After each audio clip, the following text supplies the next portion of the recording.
মজার একটা হাদিস শুনেন, সহিহ বুখারীর হাদিস, মুসনাদে আহমদ ইবনে হাম্বলও এসেছে এই হাদিসটা। আম্মা জান আয়েশার সাথে ঝগড়ার পর আম্মা জান আয়েশাও রাগ, আল্লাহ রাসূল সাল্লাল্লাহু আলাইহি ওয়াসাল্লামও রাগ। এখন রাগ মিটানোর দরকার আছে না নাই? আল্লাহ রাসূল সাল্লাল্লাহু আলাইহি ওয়াসাল্লাম বললেন, আয়েশা চলো মিটমাট করে ফেলি। সুবহানাল্লাহ কইবেন না? চলো মিটমাট করি। তো কারে ডাকবো মিটমাটার জন্য? ওমর রে ডাকি। আম্মা জান আয়েশা বলে, না, ওমর গলিজ, ওমর খুব মেজাজ ওয়ালা, আমার ডর লাগে। তোমার আব্বারে ডাকি। আব্বারে ডাকেন। আব্বারে ডাকেন। খুশি হয়ে গেছেন আম্মা জান আয়েশা রাদিয়াল্লাহু।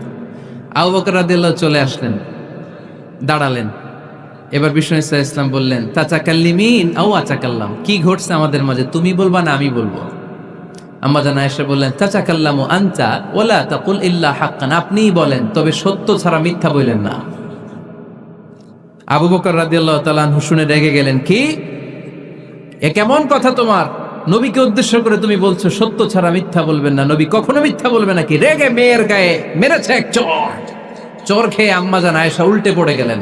সাইয়েদনা আবু বকর রাদিয়াল্লাহু তাআলা আনহু রেগে গড়গড় করতে লাগলেন, আবার মারার জন্য উদ্যত হলেন। আম্মা জান আয়েশা রাদিয়াল্লাহু তাআলা আনহু বাঁচার জন্য এবার বিশ্বনবীর পিছনে যে আশ্রয় নিলেন। সুবহানাল্লাহ পড়বেন না? বিশ্বনবী সাইয়েদনা আবু বকরের সামনে দুই হাত মেলে ভেবে দাঁড়িয়ে গেলেন। আল্লাহর হাবিব যখন আম্মা জান আয়েশাকে বাঁচানোর জন্য দুই হাত উঁচু করে দাঁড়িয়ে গেলেন, সাইয়েদনা আবু বকর থেমে গেলেন। সাইয়েদনা আবু বকর এই পরিস্থিতি দেখে ঘর থেকে বের হয়ে ঘরের বাইরে দাঁড়ালেন। এবার আল্লাহর রাসূল সাল্লাল্লাহু আলাইহি ওয়াসাল্লাম আম্মা জান আয়েশাকে তুললেন, বললেন, ইয়া আয়েশা কাইফা রাআইতিনি আনকাসতুকি মিনার রাজুল, দেখলা নাকি কেমন করে আমি তোমার বাবার হাত থেকে তোমারে বাঁচালাম? আজকে আমি যদি সামনে দাঁড়িয়ে না বাঁচাতাম, তোমার বাবা তোমারে একেবারে মেরেই ফেলতো। সুবহানাল্লাহ পড়ে। দেখছো আয়েশা, আমি বাঁচাইলাম তোমারে, আমার সাথে ঝগড়া করো, আমি বাঁচাইলাম। এই কথা শুনে আম্মা জান আয়েশা রাদিয়াল্লাহু তাআলা আনহা লজ্জায় পড়ে হেসে দিলেন। সুবহানাল্লাহ পড়বেন না? এত আস্তে সুবহানাল্লাহ। লজ্জায় হেসে দিলেন। বিশ্বনবী সাল্লাল্লাহু আলাইহি ওয়াসাল্লাম এবার হেসে দিলেন।